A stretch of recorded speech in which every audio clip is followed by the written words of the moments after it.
પોરબંદરમાં 13 city bus દ્વારા 7 route પર દરરોજ અંદાજે 6000 મુસાફરો લાભ લઈ રહ્યા છે, ત્યારે તેની પાછળ રાજ્ય સરકાર મહિને 30 લાખનો ખર્ચ કરતી હોવાનો દાવો મહાનગરપાલિકા દ્વારા કરાયો છે। પોરબંદર મહાનગરપાલિકા સંચાલિત સિટી બસ સેવા દ્વારા નાગરિકોને શહેરના વિવિધ વિસ્તારો વચ્ચે સરળ અવરજવર સુલભ બની રહી છે। સિટી બસ સેવા હેઠળ કુલ 13 બસો દ્વારા શહેરના અલગ અલગ 7 રૂટ પર સેવા આપવામાં આવી રહી છે।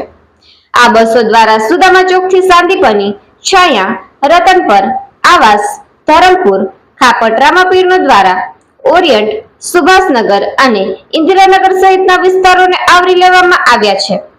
બસ સેવા સંચાલન માટે 50 જેટલા કર્મચારીઓની રોજગારી આપવામાં આવી રહી છે, જેમાં આશરે 25 મહિલાઓનો સમાવેશ થાય છે।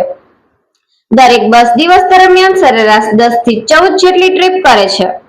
એક બસમાં દરરોજ આશરે 400 થી 600 જેટલા મુસાફરો મુસાફરી કરે છે। તે મુજબ તમામ 13 બસોમાં મળીને દરરોજ સરેરાશ લગભગ 6000 જેટલા મુસાફરો સિટી બસ સેવાનો લાભ લઈ રહ્યા છે।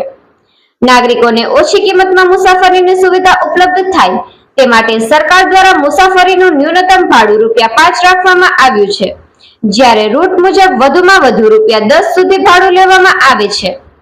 આ સેવા અંતર્ગત દિવ્યાંગજનો માટે પાસ સુવિધા, 5 વર્ષ સુધીના બાળકોને મફત મુસાફરી તેમજ રક્ષાબંધનના પવિત્ર તહેવારે બહેનો માટે મફત મુસાફરી જેવી સુવિધાઓ આપવામાં આવે છે। મહાનગરપાલિકાના ટ્રાન્સપોર્ટ શાખાના જુનિયર ક્લાર્ક રાજાભાઈ જે જલ્લુના જણાવ્યા મુજબ આ સેવા મુખ્યમંત્રી શહેરી બસ સેવા યોજના હેઠળ ચાલી રહી છે।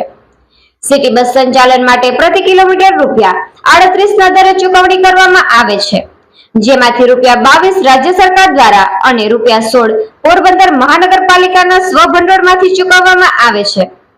નાગરિકોને સસ્તી અને સુલભ મુસાફરી મળી રહે તે માટે રાજ્ય સરકાર દર મહિને અંદાજિત ₹30 લાખ જેટલો ખર્ચ કરી રહી છે। ઉપરાંત શહેરના વિસ્તરણને ધ્યાનમાં રાખીને આગામી સમયમાં વધારાની 5 નવી બસો શરૂ કરવાની યોજના છે।